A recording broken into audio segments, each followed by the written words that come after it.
Coach, thank you so much for spending some time with us fresh off of this win. I want to go back to the very beginning of the season when you were talking about getting the lineup together and answering questions about this team. Looking back on several months ago, how would you evaluate now where you are with the completion of the regular season?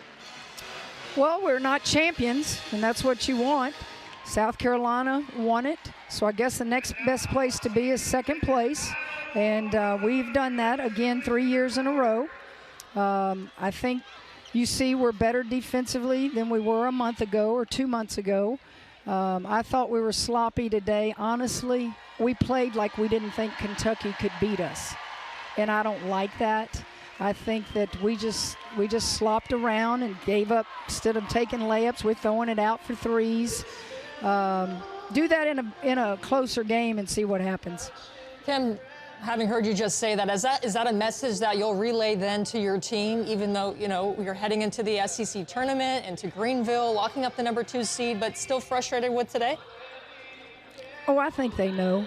I think they know. You don't wait to tell them. You tell them in a timeout. They know, and it's a good senior day. Great crowd.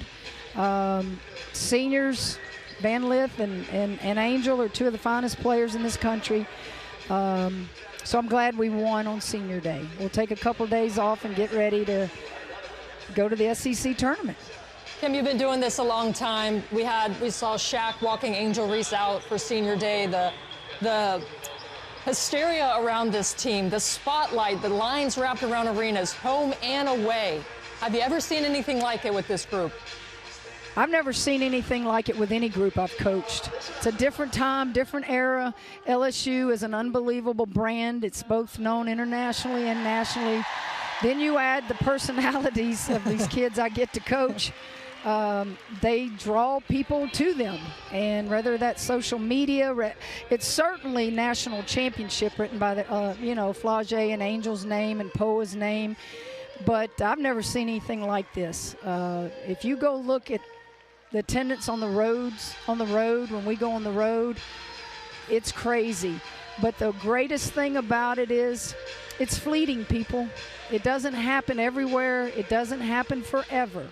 And you make sure you hug necks, you sign autographs, and you take pictures. Even on your worst day, you do those things because you're leaving a mark in women's basketball and you're helping grow the game. And it's been really cool to watch your players do that. Coach, before we let you go, we saw the chants from the fans, one more year to Haley and to Angel. What is your role in those conversations like, if they've even started at this point? I don't go to them.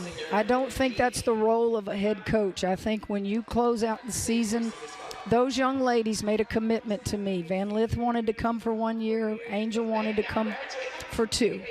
And that's the only conversation I've had with them when we recruited them out of the transfer portal. Certainly, any coach in America would love to have them back. But I don't think it's my role as a head coach to influence them in any way, because I'm not them. They have their goals. They know what they want. But selfishly, you heard the fans chanting one more year. But I'm so grateful that I got to coach them. 2 years for Angel, 1 year for Van Lith.